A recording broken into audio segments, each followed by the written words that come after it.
energy deficit, which became more acute in the last 10 years, has impacted negatively on the region's competitiveness, productivity and economic growth. The Gambia, Mali and Sierra Leone are the latest beneficiaries of the regional program based on the request of these states. This is to enable them rehabilitate some of their energy infrastructure and network, build capacity and install prepayment meters, and develop an improved mechanism for coordination and monitoring of their energy utilities. The latest intervention in the energy sector through this program, the President went on, is in response to the directives by heads of states and government of member states in their determination to improve energy supply as a complementary tool for spurring the region's economic development. He explained that the program will address the severe energy shortages in these countries, which have had to rely on load shedding in order to meet the minimum energy needs of their population, with multidimensional implications mostly in the health sector, social and economic sectors, resulting in public disaffection. Describing the program as aptly capturing the spirit of solidarity behind the ECOWAS integration project, the President said it is being financed by the community with the deep conviction that its implementation will alleviate the energy supply of the three countries. Earlier, Ivory Coast Minister of Economic Infrastructure, Mr. Patrick Achi, applauded the community spirit behind the program, which he said will impact positively on the economy of the states and the development of the region. The Gambia's Minister of Energy, Mrs. Beyai, who spoke on behalf of the beneficiary states, praised regional leaders for their strong support to member states in dire need of assistance. I would especially want to thank the Authority of Heads of States under the chairmanship of His Excellency President Alassane Ouattara of Côte d'Ivoire for their strong support in assisting member states in their need of assistance through the emergency facility.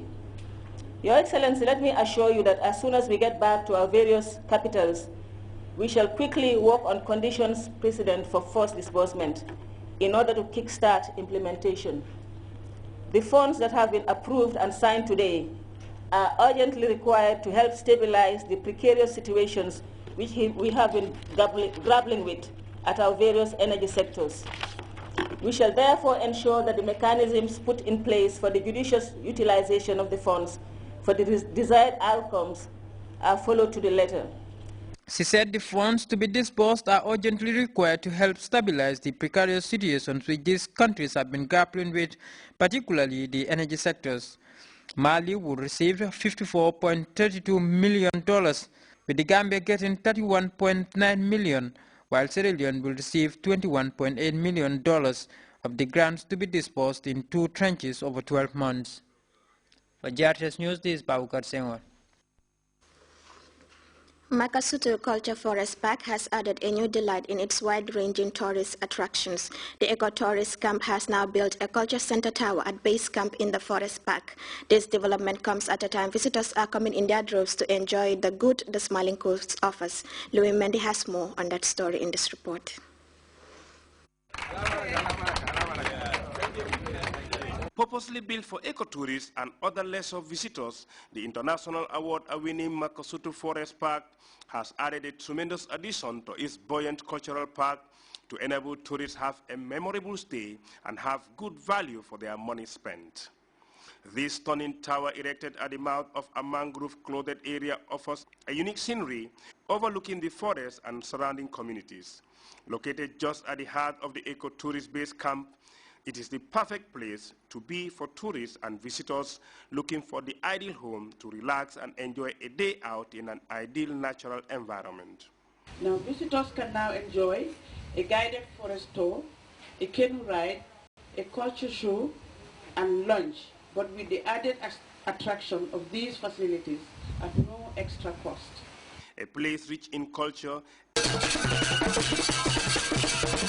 the variety of wildlife and other species, this complex is poised to provide the numerous cultural performances following on its inauguration and is expected to revive other popular cultural shows at the pleasure and delight of their clients as a way of maintaining the natural heritage.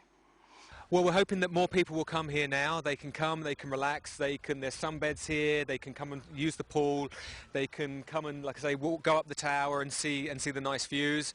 Hopefully we'll have more local people coming here even for private things, if people want to come and have the place for private parties and things like that, cultural activities.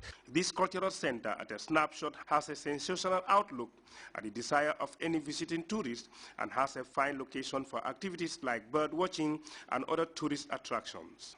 This is a place that people can come, they can relax, they can see the forest, but also take it easy. They can come, they can swim in the pool, they can come and they can relax and watch the sunset over the forest and over the mangrove from the new tower. The Gambia, there's not a lot of places where you have a view, because it's such a flat country. Being part of an increasing number of ideal tourism parks, given its location and its working relations with the community, Abudu Kole, Minister of Trade, Regional Integration and Employment, reiterated the need for a further partnership with the communities for a more vibrant job opportunities for the people.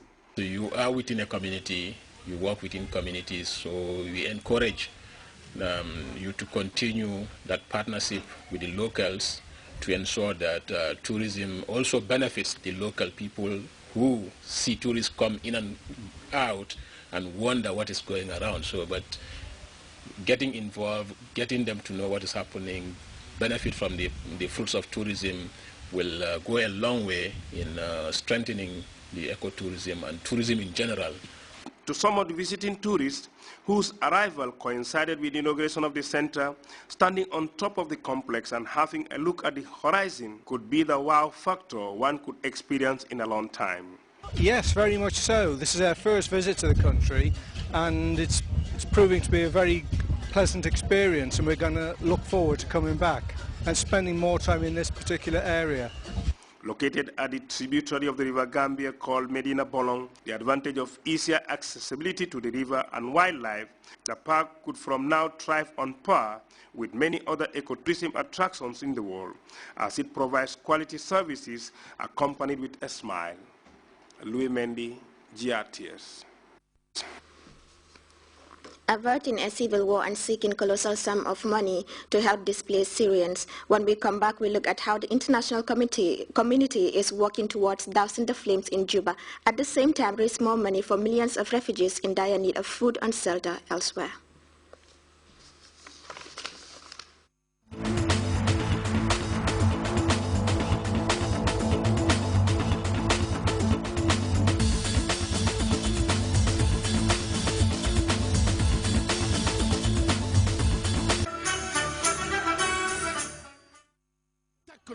Mega explosive New Year's Eve banquet dinner and the grand dance salsa explosion night featuring Le Grand Maestro Medun Jallo and the salsa giants of Africa, Africando. Celebrate New Year's Eve in grand style at the Coconut Residence Hotel, the paradise on earth. Maturity, sophistication, real ambience, with a selection of exquisite fusion dishes. Taste of Gambia, Nigeria, Morocco, and the Oriental. En vogue, avant-garde on the runway. See to believe. Spectacular fireworks display, art exhibition, grand raffle draw. Presented by Africa. Happy New Year. Powered by AfriCell under the Coconut Residence Hotel.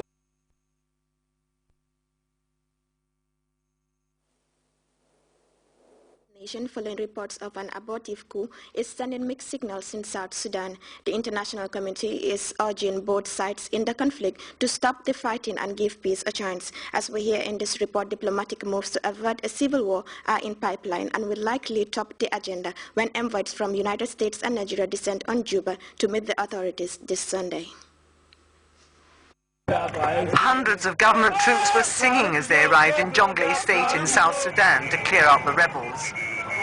7 days after the start of hostilities between President Salva Kiir and the ex-Vice President Riek Machar, rival factions are still fighting in South Sudan. On Sunday, the United Nations called for an end to the fighting.